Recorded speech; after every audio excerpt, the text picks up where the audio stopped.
So today we're supposed to be working on this Buick and looking at the fuel trims, making it go rich and lean. And we decided to unplug the O2 sensor. Now we have a no crank, no start issue. So now we have been reassigned to look at the problem and fix it. Here we have the scan tool hooked up and we have our codes display. Once we turn the key on though, the car itself says that it will not start due to thorough needs thorough service, and it says the power is reduced. But some of the codes we have is star body airflow performance, MAP sensor low voltage, MAP sensor circuit low voltage, ECT sensor, which there is a problem with this car with the ECT circuit being loose. We have the O2 sensor heater control circuit sensor 1, IoT sensor circuit high voltage,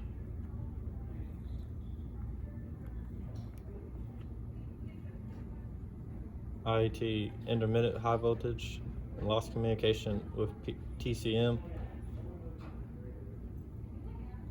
and lost communication with BCM. We're going to clear the codes and see what happens next. So after clearing all the codes, now we can check if the car starts. The car does start.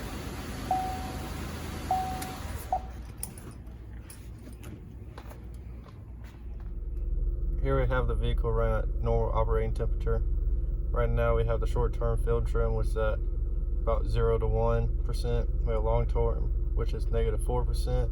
We have our O2 sensors, which are at around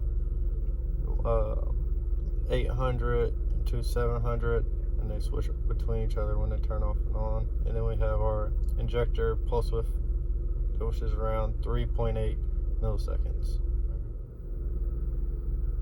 Right now we have the mass airflow sensor unplugged. Our short term is around 0 to 2. Our long term has bumped up to 7.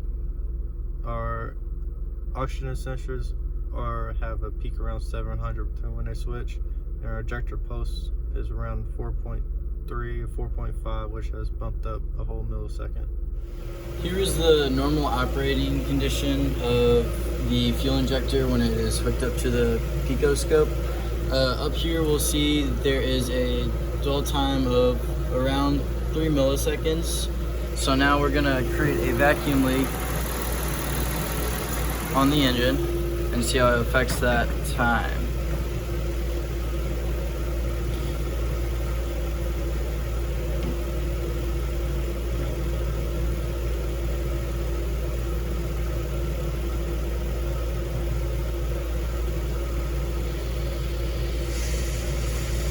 So as we see here, this spike is starting to go a lot more to the right.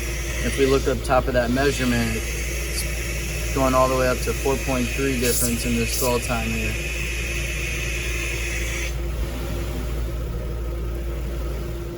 Now we're going to create the same condition of the vacuum leak while looking at the maxi DAS.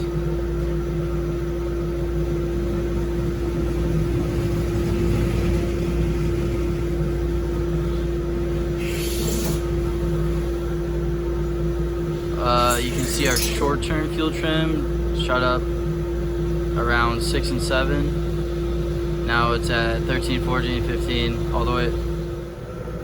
Here we have disconnected the upstream O2 sensor, and right now we have a short-term value of 0.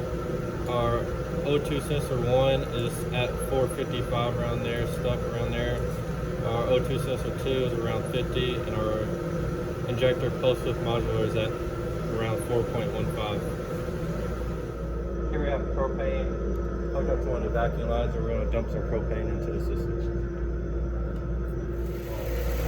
Here we have the normal operating condition of injector timing, and now we're going to add that propane and see how that affects the timing.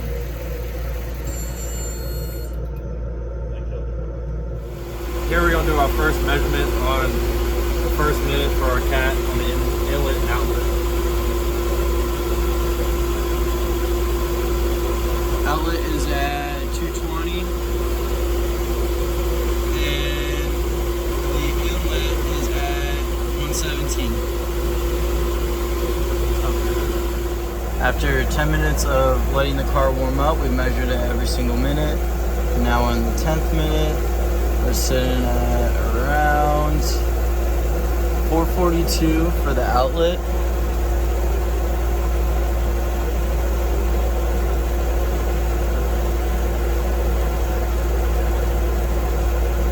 And 329 for the inlet.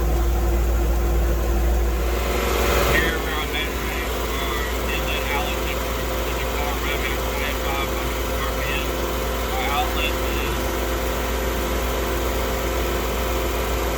523 degrees. Our inlet is 202 degrees. Here we're about to take our last measurement.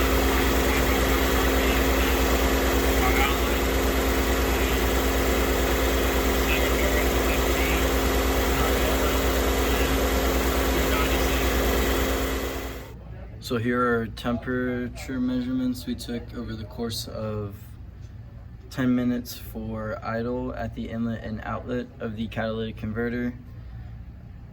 1 minute after starting, the inlet was around 117 and the outlet was around 220, and then by the 10th minute, the inlet was at 229, the outlet at 442. Then after that, we ran the car at 2,500 RPM for a total of 5 minutes with a base temperature at 202 at the inlet and 505 at the outlet. By the 5th minute, the inlet was at 297 and the outlet at 715. And then after we did both of those tests, we measured each inch or each foot of the exhaust system, and number 1 at the manifold and number 9 being right before the muffler.